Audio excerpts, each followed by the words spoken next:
Good morning, investors. It is Wednesday, November 26th, 2025. I hope you're having a fantastic week so far. If you've been watching the charts, you know it's been a wild start to the holiday week.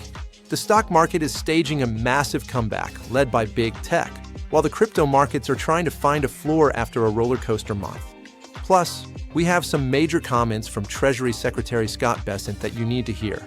Comments that could dictate your portfolio strategy for 2026.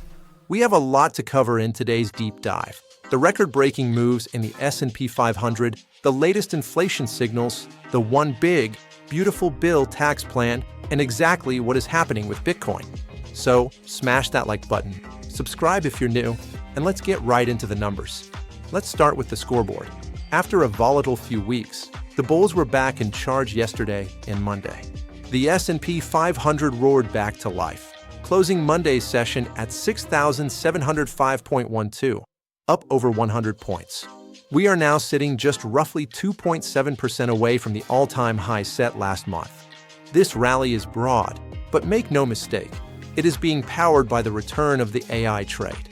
The Dow Jones Industrial Average also climbed, finishing at 46,448.27, gaining over 200 points. And the tech-heavy Nasdaq Composite? It saw the biggest jump, surging nearly 600 points to close at 22,872.01. What fueled this? One word, Gemini. Alphabet shares rallied 6.3% to kick off the week, one of the strongest moves we've seen from the giant in months. Wall Street is reacting incredibly positively to the praise surrounding the newest Gemini AI model updates. This dragged the entire tech sector up with it. Nvidia rose 2.1%, and even Chinese tech giant Alibaba leaped 4.7% on news of its updated Qwen AI app. It seems the fears of an AI bubble that plagued us in October are pausing for a breath, and the buy the dip crowd is back in full force.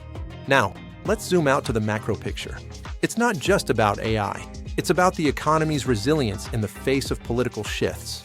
We are still seeing the aftershocks of the recent 43-day government shutdown, the longest in history, which Treasury Secretary Scott Bessent admitted has squeezed economic activity in Q4. However, the headline story right now is inflation and interest rates. Earlier this week, New York Fed President John Williams spoke at a conference in Chile, stating he sees room for further adjustment to interest rates. The market loved this. Traders are now pricing in a nearly 72% probability of a rate cut in December, up sharply from just 39% last week. This optimism sent the 10-year Treasury yield down to 4.06%, giving stocks the breathing room they needed to rally. But it's not all sunshine. We had comments from Kevin Hassett, director of the National Economic Council, who admitted candidly that interest rate-sensitive sectors, specifically housing, are effectively in a recession right now. If you're in real estate, you know this pain is real. Speaking of the economy, we had some major political commentary yesterday that moved markets. Treasury Secretary Scott Bessent appeared on Meet the Press and was incredibly bullish. Despite the current headwinds, he declared he is very, very optimistic on 2026.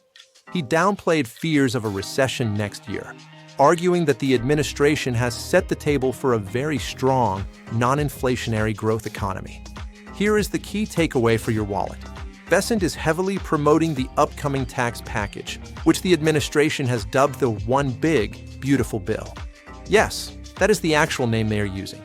Larger state and local tax deductions, tax relief on overtime pay, tax relief on tipped income, a senior bonus to offset Social Security taxes.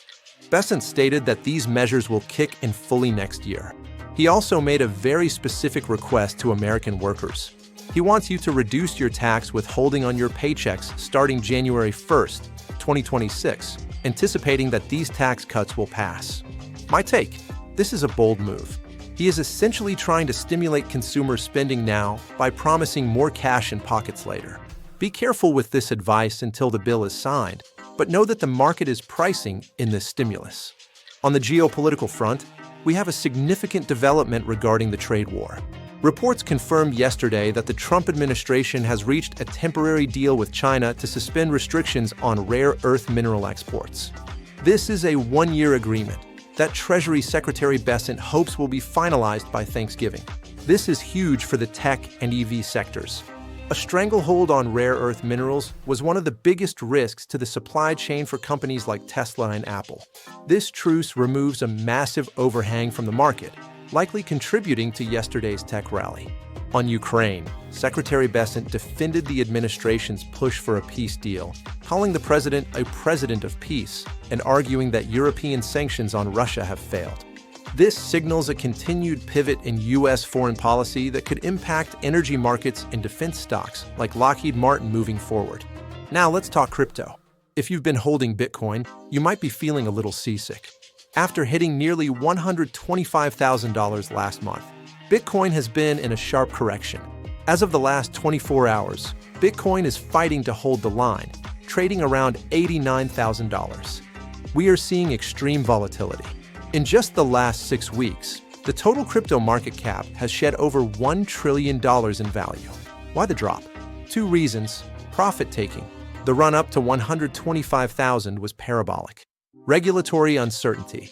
Despite the crypto-friendly administration, there are fears that the AI bubble bursting could drag speculative assets like crypto down with it. However, the bulls aren't done. With Bitcoin stabilizing around $89,000 to $90,000 yesterday, many analysts are calling this a healthy consolidation before a potential run at $100,000 again in early 2026. But for now, caution is the name of the game. Finally, a quick look at individual movers. It's not just big tech. Retail, the consumer is still spending, but they are picky. Gap shares jumped over 8% after reporting strong profits and raising their holiday forecast. Housing. Home builders like D.R. Horton and Lennar saw gains of 5 to 6% yesterday. Why? Because as yields fall, mortgage rates dip, and that brings buyers back into the market. Alibaba. Keep an eye on Alibaba today. They are due to report earnings, and with the stock already up 4.7% on AI news, expectations are high. So, here is the bottom line. The market is shaking off the Q4 fears. We have a dovish Fed signal, a potential trade truce with China, and a tech sector that is proving its earnings power again with Gemini and AI. However, with Bitcoin volatile and the housing market technically in recession, we aren't out of the woods yet. Watch the PCE inflation data coming later this week. That will be the final confirmation the Fed needs to cut rates in December. Here is what I can do for you.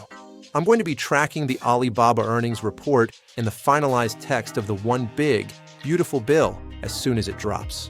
I'll break down exactly which tax cuts apply to you in tomorrow's video. If you found this update helpful, hit that like button to help the algorithm, and let me know in the comments. Do you trust Bessent's prediction of a blockbuster 2026, or is a recession inevitable? I'll see you in the next one. Happy trading!